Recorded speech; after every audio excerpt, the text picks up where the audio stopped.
Hey everyone, Tim Schofield here, and it has been months since Nvidia released their RTX 3000 series of GPUs, and ever since release, I've been trying to buy one. I actually built this new computer back in 2020. It has my 2080 Ti in it, and I got absolutely roasted in the comments shortly after because Nvidia announced their 3000 series GPUs.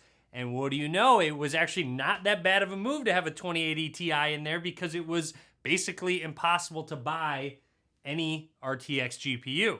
And after trying for months, I was finally able to buy one. This is the RTX 3090, specifically the EVGA FTW3 Ultra model. And no, I did not buy from a scalper. I refused to, which is why it took me so long. I had to have text alerts and just had to jump on it. And again, it took me months to be able to snag one at retail price. So what I'd like to do is a quick unboxing, show you what comes inside this GPU, and then at a future date, I will be upgrading my build.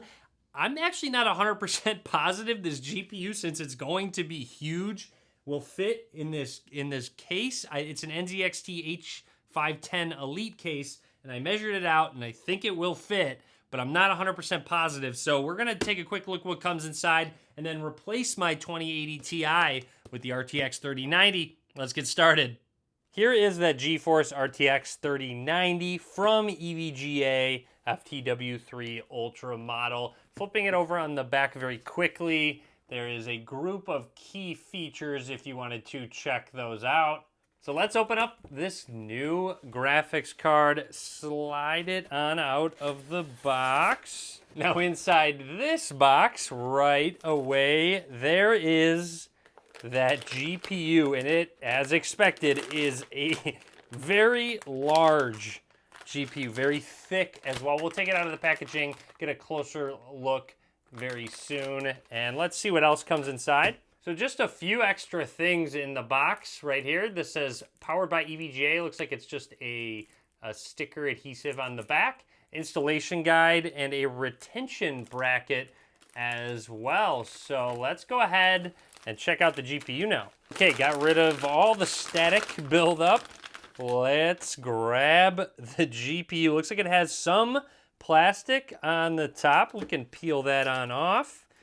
There's that. Looks like there's actually a decent amount of plastic up here. So definitely, please make sure you peel off this plastic before you install the GPU. I think that's pretty self-explanatory. You don't want any melted plastic anywhere around your desktop. So finishing there, almost done. It's actually challenging to peel off. I thought it'd come off much easier. There we go.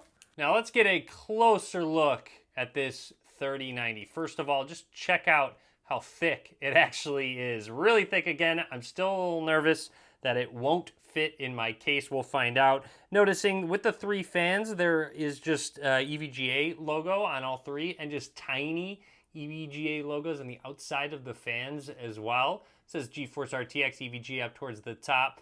And then flipping it over here, you also see a full name, GeForce RTX 3090 with that FTW3. As far as output goes, you have 3 display ports and 1 HDMI 2.1 port. Interesting, they don't include a USB Type-C port. I kind of wish they did, just for some versatility. Just a quick look at the bottom design, some more branding, just a unique look to the spacing for that cooling. And speaking of the cooling, EVGA has added in some extra cooling systems to this GPU. That is kind of where that FTW3, I believe, don't hold me to this, I believe it's overclocked out of the box. So of course, with it being so big, and even for overclocking, you want to make sure it does stay cool. And I also have heard that their cooling system is very quiet. A couple more things before we get this installed. I'm glad I took a closer look. There is some plastic on this EVGA spot.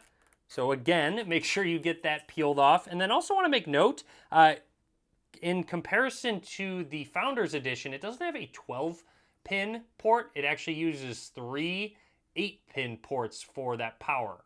First things first, let's grab my old GPU out of this build, the 2080 Ti. I will need to add an extra 8-pin cable to my power supply so I can actually power the new one. However, let's go ahead and take this out, I actually need to hit this switch down here, and now it should just slide on up. And there we have it. A little bit of dust there, not too bad. I try and keep my PC as clean as possible. So there's that 2080 Ti. Let's replace that. Okay, fed through another PCI Express power cable. So I've got 3. I'll need to get another one of the white ones to get that color coding going. Let's grab the RTX 3090. A couple pieces of rubber to take off this top one and the one on the connector as well. Now let's line up the GPU in the slot and press down. Make sure it does snap in, and there we go. Wow, that was easy. I've got it in. It looks like it fits. It's not touching the RAM. It's actually nowhere close to the RAM. Let's get it connected. All right, we're all set. We've got it all installed. Again, it doesn't look as great. At least it goes white, black, white. But again, I'll need to get a white one to color code. Like I said, a future build incoming. So it is confirmed that the RTX 3090 will fit in this NZXT H510 Elite case. It is a bit snug. However, it doesn't seem to be touching anything. And also the clear cover can go onto the case. And overall, I do like the look of it. It's not as flashy as some other GPUs, as you can see, especially with how this is mounted on this motherboard. You don't see any of the fans. The fans are at the bottom. A couple more things. There was another rubber piece on this part right here.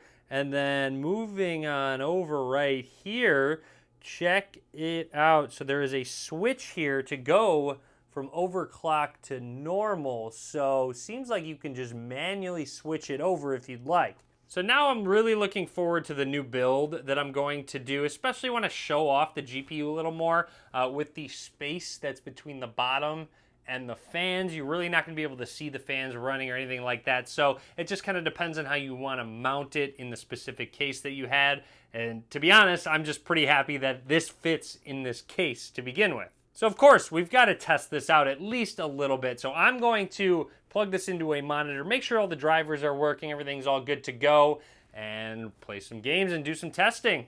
Now that our graphics card's installed and powered on, we can take a look at the GPU at its best, where it has all of those lights going. Those are customizable via EVGA's software, so it looks really cool. It matches my RAM. I kind of have a rainbow color going with the RAM, but you can kind of sync those up to your liking. Also, a quick look underneath where it does have an EVGA logo, and then up towards the top, you can customize the colors of the other EVGA logo, which is, I guess, technically the bottom where the fans aren't.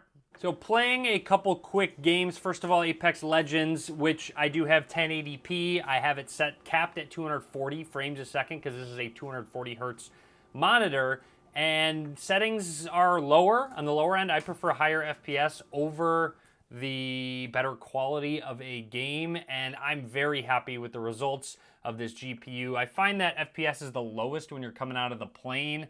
And the lowest it really hits is, 160, 170, and it gets in specific places on the map, it will hit that 240 cap that I did set. So very happy, especially considering I have a 240 hertz display, I can really take advantage of that. One more quick game of Warzone, hopping out of the plane. You'll notice very similar in terms of the FPS, around 130, 140, and then gameplay wise, even while I'm shooting, etc., it's around 130, 140, and here's a look at those settings. I have them cranked up a little bit higher, and I do believe Warzone's a little bit more intensive than Apex Legends overall, although I do have some of the graphic settings down to low, again, trying to bring up that FPS. So a little bit lower FPS out of Warzone on the 3090, but happy with how consistent it is. It stays around that 130, 140 mark. So anyways, that's it for now with the RTX 3090 unboxing. I hope you enjoyed the video. Be sure to subscribe so you're notified when my upcoming build video goes live. Be sure to follow me on Twitch. I'll be streaming off of this GPU. So if you want to ask further questions, anything like that, be sure to click the link down in the description. As always, thanks for watching.